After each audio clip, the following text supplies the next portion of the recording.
I was sitting down in my mastermind class this week with a bunch of other friends and entrepreneurs, and we were problem solving each other's businesses. And one friend said, "Hey, I'm looking to hire my first employee. Any advice?" And I was like, "Oh man, there is so much advice I could give. What about this and this and this?" And then I thought, I was like, "Man, how nice would that be to be able to hand a video over to my friend and say, just follow these simple steps, and this is how you hire your first employee." So I thought, why don't I just go ahead and make that video, and then not only for him, I can send this over to him, but I can send this to every other friend, and you can use it for yourself and send it to your friends that also are looking to hire their first employee. Now this, he also asked me, he said, "Are you talking from experience or have you just read books on this?" It's both. I've read so many books on hiring, on training, but I've also hired probably 40 or 50, maybe even closer to 70 different people. I haven't hired thousands of people, but I've had a good experience hiring 50, 60, 70 different people, right? So here are the lessons that I've learned from my process on hiring people and the steps on what you need to do. Number one, create a position description. Number two, you need to have a long hiring process. And number three, don't be afraid to start back over at number one. Okay, let's break into it. Position description. Why even have a position description? What is a position description?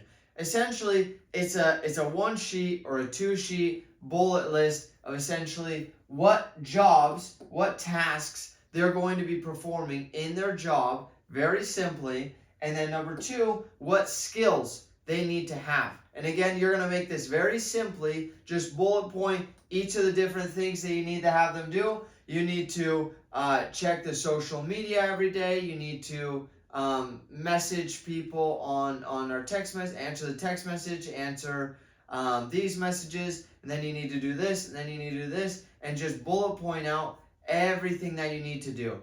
Then you also create your skills. I always like to just pick three of my main skills I need them to be very good with people, very good on the phones, and I need them to be punctual, right?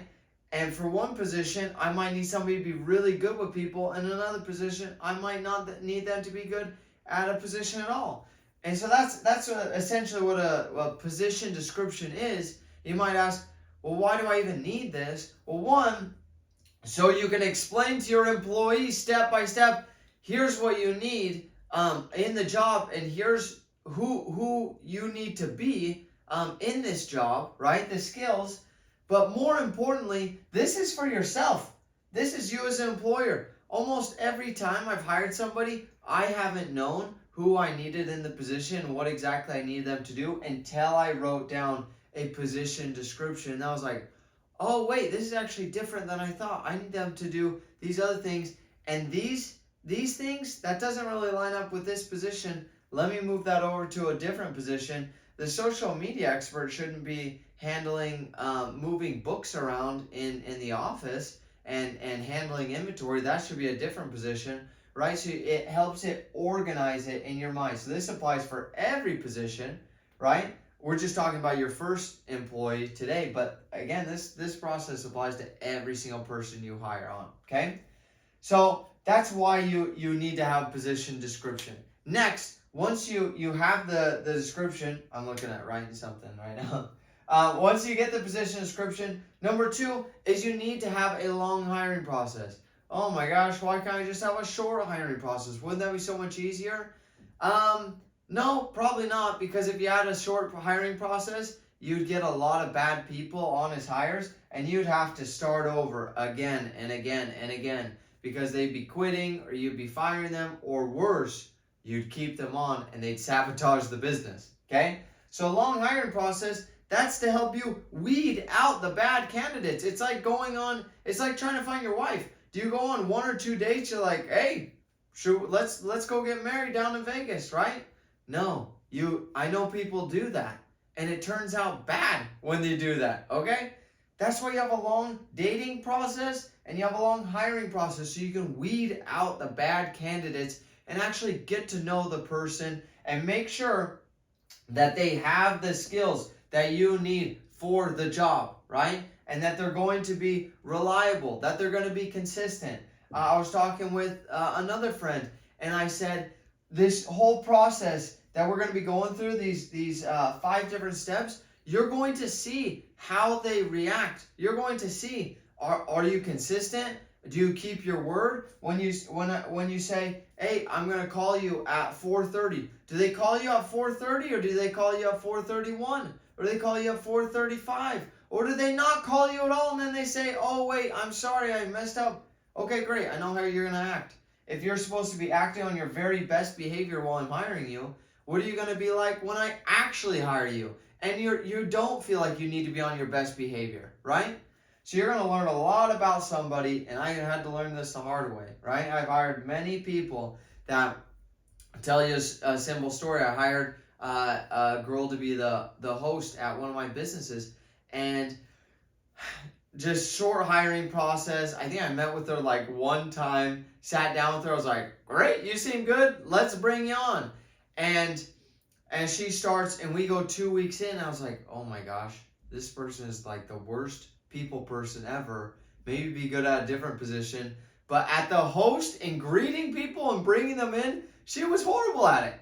And I didn't know that because I didn't know her. I didn't get to know the skills that she had from just a one little short interview that I had with her. Okay?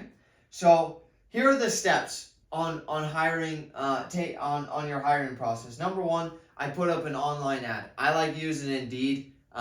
They've been the best for me, but there are many other online job sites. You can even do in-person sites, but online I found is the easiest. Okay.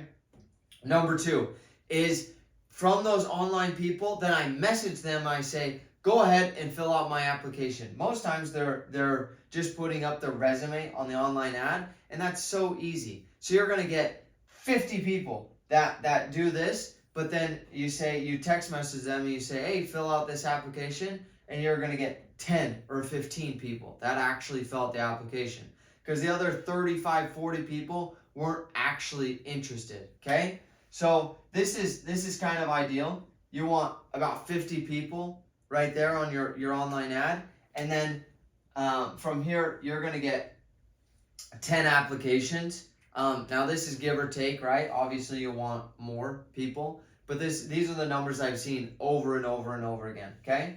Then from the application, you're going to see some people that give a really solid application, meaning they put a ton of time, a ton of effort into it, and other people that just give a simple one-word answer or one-sentence answer. And so you're gonna see which ones give a lot more effort than the other ones. Those are the people that really want it. And I always follow the maxim of hire for attitude and train for aptitude. That's what the owner of Jimmy John's, Papa John's, the Papa John's guy always says, hire for attitude, train for aptitude. I'd 100% of the time take somebody who's less skilled but has more ambition, more drive, than somebody who's more skilled and has less drive. Okay? Now, out of those 10 applications, you're going to get about 5 of them that are good applications. Okay?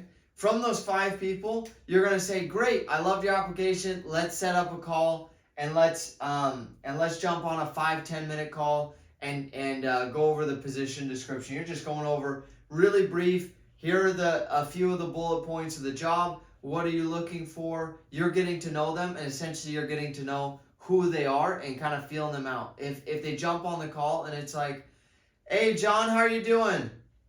Oh, it's going good. I'm like, okay, great. No worries. Appreciate the call. And I jump off because they don't have the attitude for it. But if I jump on the call, I'm like, hey, John, how are you doing? Oh, I'm doing great, Addison. Thank you so much for taking the time. Oh, great. This person has a lot of drive. Okay, you pass on the next step. From here, you're gonna sit down with them, either a video or an in-person meeting, 45 to 60 minutes, and usually it's going to be about 2 people that you're going to do that with, okay? And you're going to walk through in detail everything on the job, expectations, the job skills you're looking for. You're hearing from them. You want them to talk as much as possible because you want to interview them. Then from there, I just take one person onto the paid trial and I say, let's do a 2 to 4 week trial. When I'm hiring my first employee, I'm probably going closer to 4 weeks because of this last step. You don't know exactly what you want in the position until you hire somebody on and they run through the system. You're like, oh wait, I actually don't want you to do this, and I do want you to add on this other thing. And so the position is going to change, and your skills, you're probably going to realize that there are different skills that you need for the job than you initially planned for. How many times do you make a plan? Because essentially this is a plan right here, and this is putting your plan into action. How many times do you make a plan and then you get there and then it doesn't end up going exactly to plan? Almost all the time, right? So it's like, well, why make a plan in the first place? Because if you don't make a plan, then you have no idea what direction to go. So you make a plan and then you trial your plan, and then almost every time you're going to need to hire somebody new, okay? You're going to hire this person on as a paid trial. Hopefully they work out, but a lot of times when you're hiring your very first employee, it won't work out, and you'll need to start over. And that's why I put on here, don't be afraid to start over. And that means just coming right back up here to the top. And even a lot of times it's coming back to this second person that you had in command, or these 5 people, okay? And saying, okay, this person didn't work out. We changed the position a little bit. This other person, are you still interested in the position? Okay, great. Let's set up. Let's bring you on and let's have you do a trial run.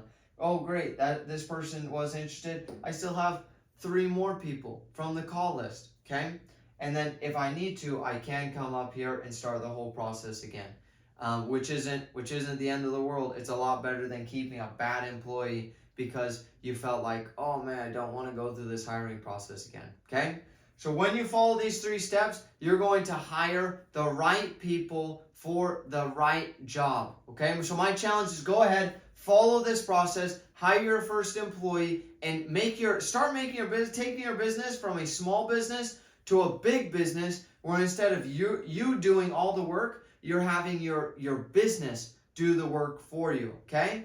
So that's my first challenge. Challenge number 2 is to go ahead and take my masterclass. I have it on the link below to my website.